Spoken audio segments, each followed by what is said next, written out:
Officials in Florida are still searching a wooded area near Orlando. The remains of a small child found on Thursday are being analyzed to see if it is the body of missing 3-year-old Caylee Anthony.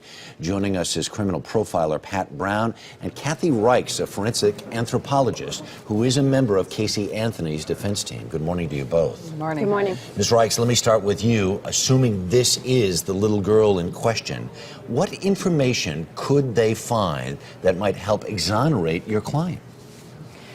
Well, right now, we just want to be able to see everything that's available to the prosecution. Our team has a forensic entomologist who's going to be looking at the bugs and trace evidence. We have a forensic pathologist, Dr. Werner Spitz, and myself, I'm a forensic anthropologist. I'll be looking at the remains. We don't know at this point exactly what condition those remains are in. We don't know if there's a relatively well-preserved body, that's doubtful, or if it's a fully skeletonized set of remains. So we've just put together a team, and we would like to, and we're getting very little access, we're getting no access at this point, either to the remains or to the scene itself. Right. And we would just like to be there as independent observers to be seeing with our eyes. Would that be normal procedure, or would the local prosecutors want to at least get a positive ID first? Well, they want to get a positive ID, of course, which they're going to be doing through DNA. But I've only served as a defense expert twice in my entire career, but on both of those occasions, we didn't meet this kind of resistance. We were allowed access. Of course, they're not going to be our best friends, but this is a bit more resistance than I'm used to seeing. All right, let's talk about this a little bit here in the studio, Pat. These remains are found. They're in garbage bag, duct tape.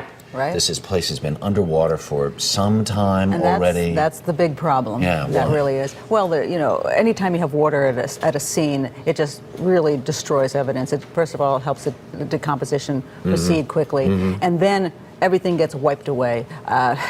Literally washed away. Really washed away, and it's underwater, so it's a disaster. And so what people are thinking, wow, but there's trash bags and there's duct tape, so this is going to be great. But we're saying, okay, you got a piece of duct tape. It's been underneath that water for months and months. And yes, duct tape is great because, you know, hasn't it been used in a prosecution or at least in a defense that whatever the what do they call it, styrations or the method of making the bag was traceable to some other lot that was found in a house? Now that depends. Now if you take some of the trash bags, when you have to rip them off, and the cheaper ones essentially, then they will have a striation pattern that goes all the way through the whole roll. But here's the problem: it's been months.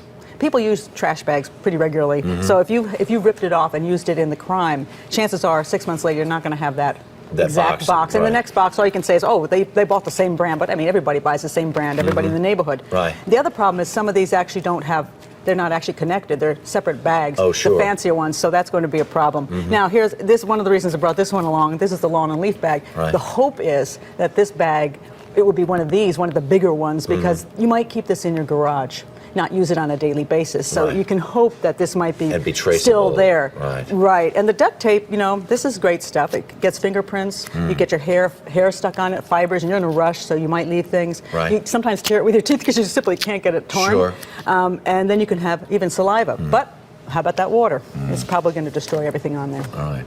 Pat Brown, thank you so much. Kathy Reichs, thank you very much as well.